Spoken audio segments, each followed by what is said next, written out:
Kom op 2 of 3 juni naar de open dagen van de lokale omroep bij jou in de buurt. Of bezoek de expositie in beeld en geluid. De lokale omroep geeft Nederland een stem.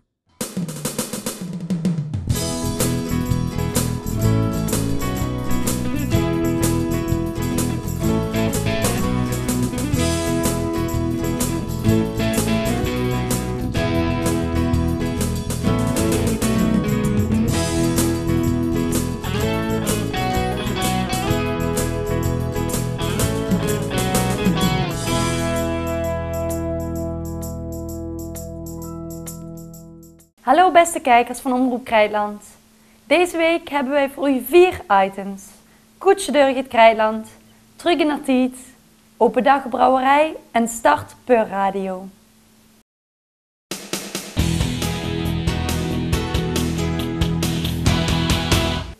Een koetsje door het Krijtland, koolzaad. Opvallend veel goudgele akkers liggen geurend in de zon. Nog even en we kunnen genieten van de koolzaadvelden.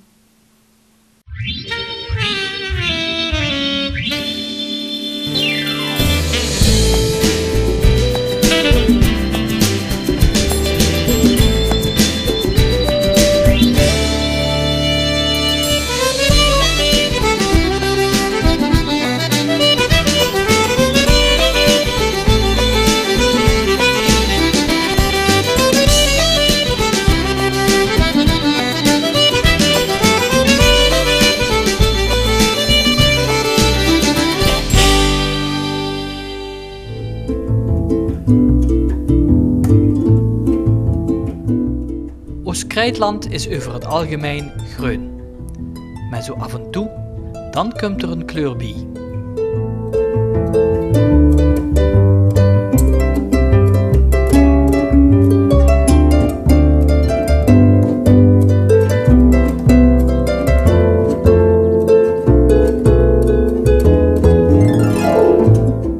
Tussen Vielen en Harles vingen we een paar hectare van dit koolzaad.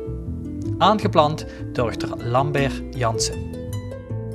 Ja, voorzien tegen die prachtige knalgeel grote velden langs de Mergelandroute, meneer Jansen, dat is van u, hè? En wat zijn er voor dat precies? Ja, dat zijn koolzaad is dat eigenlijk voor bio-olie diesel te maken. Eigenlijk zo gaat het te gebruikt voor eigenlijk. De hernieuwde belangstelling voor koolzaad wordt voor een groot gedeelte veroorzaakt door de mogelijkheid om koolzaad te benutten voor biobrandstof. Biobrandstof is een algemene verzamelnaam voor verschillende soorten brandstoffen die gemaakt worden uit biomassa. Als hernieuwbare brandstoffen vormen ze een alternatief voor fossiele brandstoffen, waarvan er vuur eindig en dus niet hernieuwbaar is. Hier op het Hollands werd dat nog heel weinig geteeld. Als de kanten van Duitsland en Frankrijk, daar is dat veel meer. Daar staan heel grote velden, dat is hier nog niet zoveel. Weet je ook wie ze dat in Duitsland nemen? Raps. Koolzaad, Brassica napus genoemd, is een eenjarige plant met geel bloemen, die sinds kort weer in gans Nederland wordt verboden. Halverwege de 20e eeuw wordt in Nederland en met name in Groningen 80.000 hectare hiervan verboden. Zo gaat 11 hectare op dit jaar. Hebben we gezien, dus dat lijkt dat wisselen met de andere vruchtwisseling doen van dat eigenlijk. Dat is al jaren eigenlijk anders. Eén keer het meer, één keer het weiniger. Dat ligt er tussen 10 en 15 hectare wat we normaal geregeld hebben. Dit is dus niet het eerste jaar dat je dit ziet? Nee, we hebben verschillende jaren, zijn we toch al een jaar of 5, 6 zeker mee bezig. Zo afwisselend wordt dat gedaan eigenlijk. Ja, 1 keer op de 3 jaar, hè, kunnen ze dat voor de vruchtwisseling. Dus dat is tarwe en triticale en dan koolzaad. Normaal teelt ze dat 1 keer op de 3 jaar op hetzelfde perceel.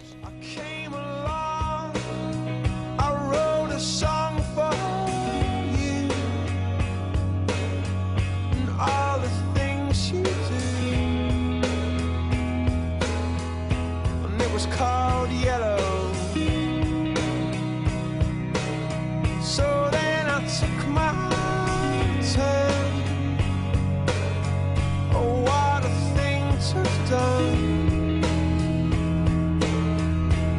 was all yellow.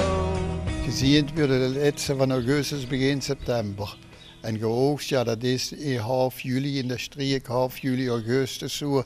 Dan wordt het geoogst eigenlijk. Dan is het Het ligt ook veel aan het weer, hè. En ja, de vorig jaar heb ik verlaat geoogst, omdat zoveel regen is gekomen. Maar we hebben nog eens voor half juli geoogst. Maar toen was het begin augustus. Ligt aan het weer. We kunnen dus nog even ervan genieten. Ja, nee, maar de bloei is nu, het had nu al minstens 6 weken gebloeid. Een paar weken dan is de bloei weg. En dan werd, als het gewas afgerust, is het gewas gans zwart. Wie mooi is het nu is, wie vies is het dan is. Dat werd gans zwart. De grootste koolzaadproducenten zijn India met 7,3 miljoen hectare, China met 7,2 miljoen hectare en Canada met 4,5 miljoen hectare. Samen gooit voor bijna 3/4 van de wereldproductie.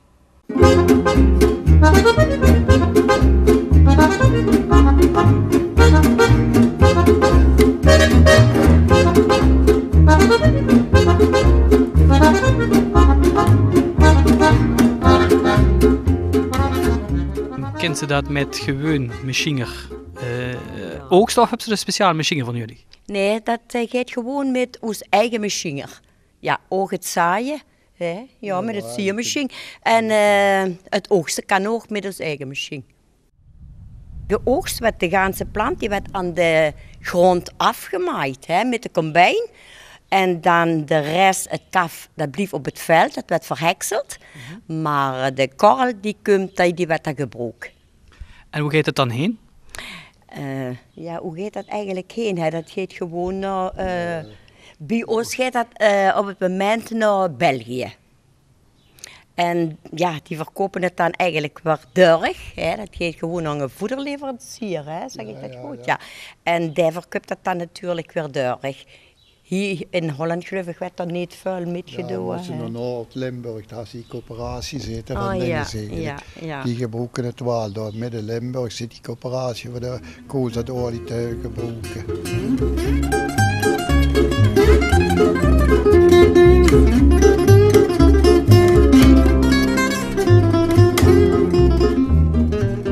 Het blomrijke koolzaad vormt voor bijen een aantrekkelijke aanvlieghaven. In de planten zit veel nectar en stuifmeel.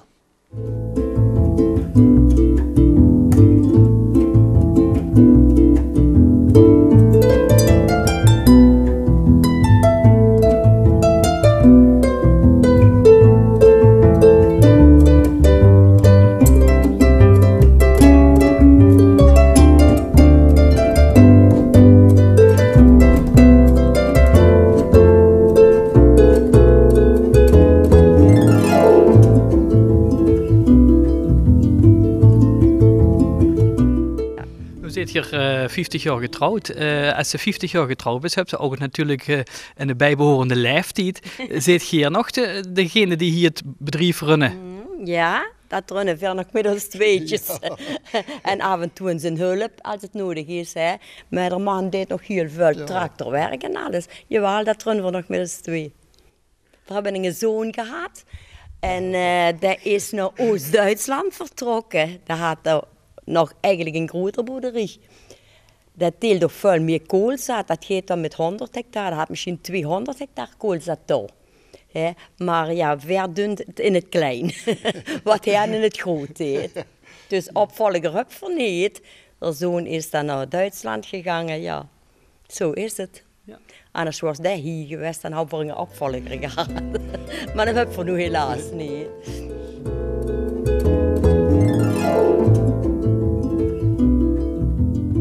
Dankjewel, hè.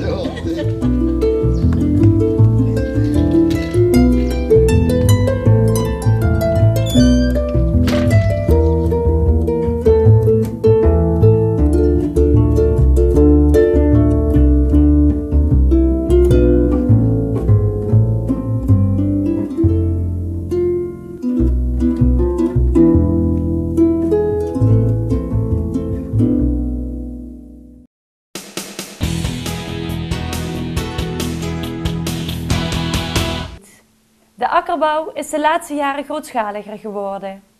Wat ging er aan deze modernisering vooraf En wat is de charme van de moderne bietenrooier?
Ja, de boeren uit de van Leufkes zouden zich natuurlijk nooit hebben kunnen voorstellen tot een keer zo zou uitzien wanneer ze het veld zouden gaan bewerken. Verzunt hij in het loonwerkersbedrijf van de Jo Stijbusch, de Kruidshof aan de rand van de Vijfboender.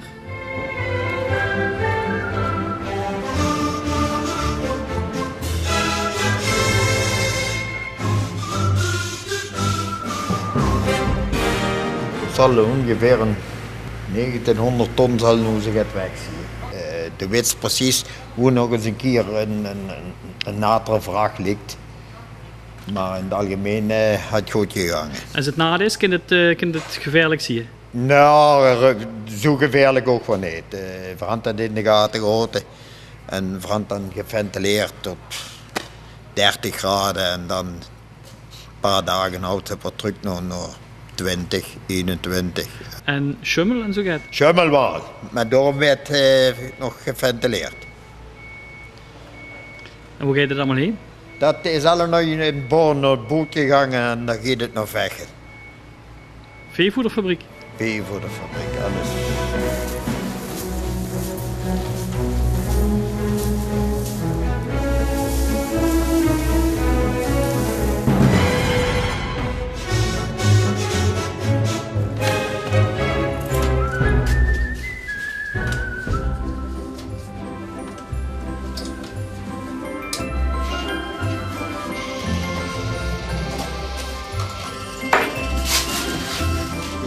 Met nu een vraag aan kunt, werd eigenlijk met de moord, met de monsterstek, werd er een monster gepakt. Geet in een pakje.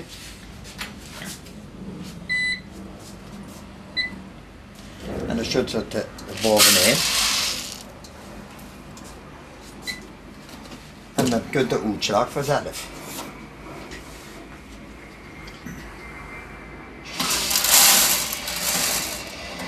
Dan gaat het vochtgehalte bepalen en het hectolitergewicht. Dat is het vochtgehalte. En daar staat het hectolitergewicht.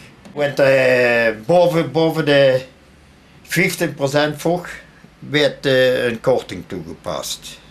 En dat begint bij 15 tot 15,5 werden alleen de kilo's verrekend. En vanaf 15,5 tot 18 mogen vrij innemen, werd kilo's en kosten berekend. Voor wat voor vruchten gaat het dan? Dat gaat om wintergerst, triticale en tarwe.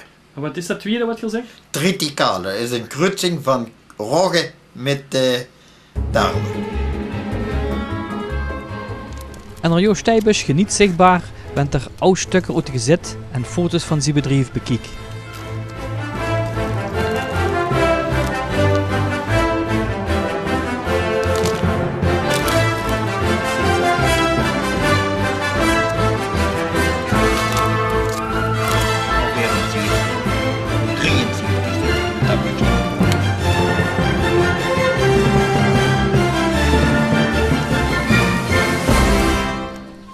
zelf ook nog met paard gewerkt.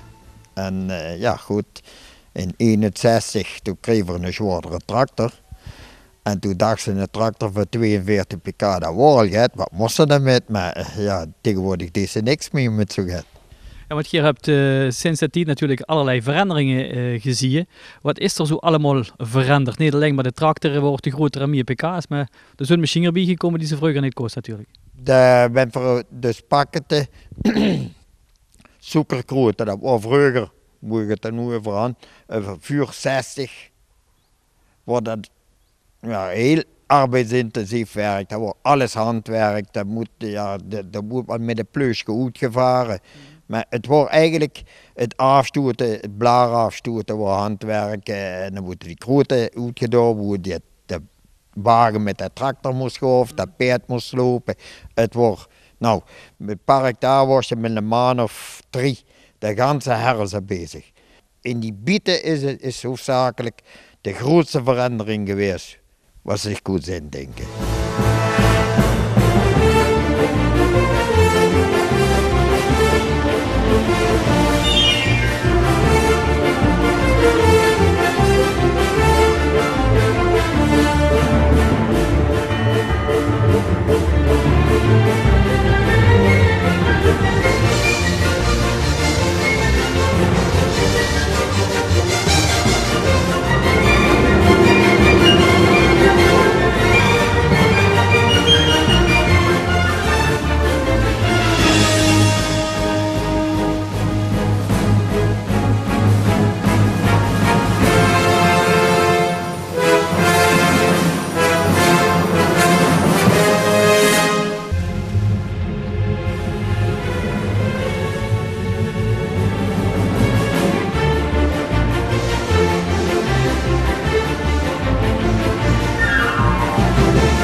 Je hebt natuurlijk te maken met enorme investeringen die een gemiddelde agrariër natuurlijk nauwelijks zelf kan opbrengen. Hè? Ja, dat is het nadeel van ons. Het leuke werk werden ze alle nu ontnomen. Wie bedoelt je? Leuke werk met een kleine investering toch in een maand aan het werk te houden. Dat Jan en Allemaan deed dat zelf. Of grotere bedrijven die dat doen. En met 4 zitten met het vast personeel. Je moest toch een bepaalde kennis blijven houden, doorheen. Maar de kies eigenlijk, verliezen we eigenlijk hoofdzakelijk van alleen maar pieken. En dat is een nadeel voor de loonbedrijven. Het is nu tijd voor het oogsten. Het landschap krijgt een nieuw uiterlijk.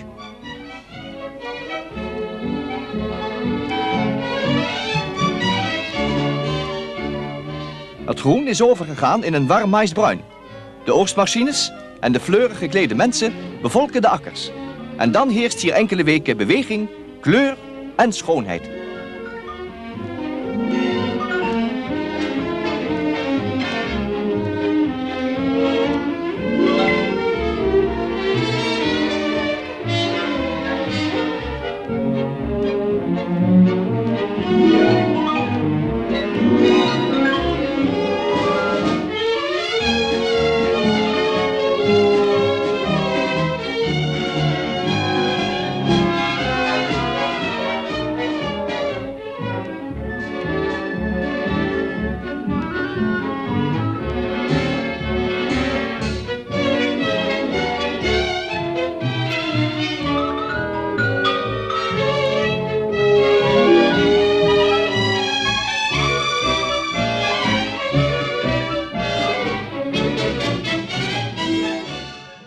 Was vroeger ook met veel milieugeweld, was gezelliger eigenlijk. En nu dat is de wit het stuk en dat is alleen, klaar. Ja, want voor zijn te nemen is meer geveld, hè? Ja, maar dat is ook al, dat tendens is toch al flink veranderd. Wanneer ze in 4 jaar, in de jaren 70, 80, in geveld komen in 4 jaar, dan zocht ze 10 tractor om de keer. En nu is het geen meer. Dat is, of het is zo vlot verdig. Het soms is er ook bijna geen meer geveld. Het is heel typisch, alleen in de oost, maar in het vuurjaar bijna niet meer. Laten we de relatieve drukte in Leufkens film vergelijken met de rust anno nu op dezelfde akker.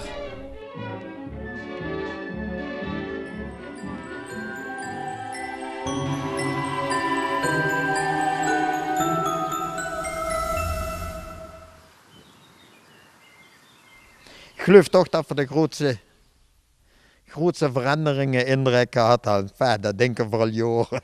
Dat dachten ik ouders misschien ook, of ik voorouders. Hè? Het is verdomde hard gegaan. Nu, deze generatie had dat niet meer. Maar een van ons, ik ben nog net op dat randje daar, zeg, met de peertje werken enzovoort. Dat ganse groeiproces meer metgemaakt is weer zo'n. Dat kan hij zich al niet ganz meer voorstellen.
Omroep Krijtland maakte voor u de volgende reportage tijdens de open dag van de bierbrouwerij Gulpen.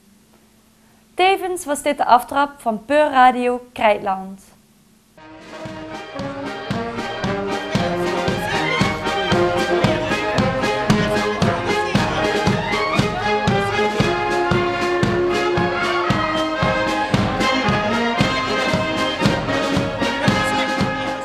U kunt vandaag luisteren, bekijken naar een live uitzending vanuit het centrum van Gulpen op de plaatselijke brouwerij, waar vandaag de deuren wagenwijd openstaan. U bent zelfs tot 7 uur van harte welkom. En nu is het weer tijd voor wat leuke muziek. Tot straks!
Vooral de muziek uiteraard en vooral ook genieten van ons proefweer.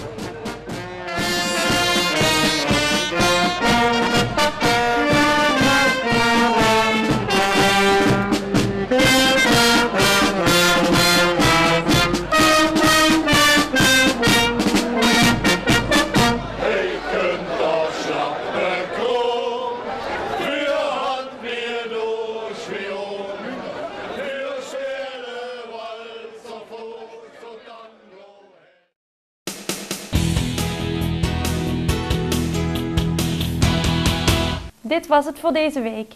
Heeft u de uitzending gemist? Geen zorgen. U kunt deze terugkijken op www.omroepkrijtland.nl. Adieu!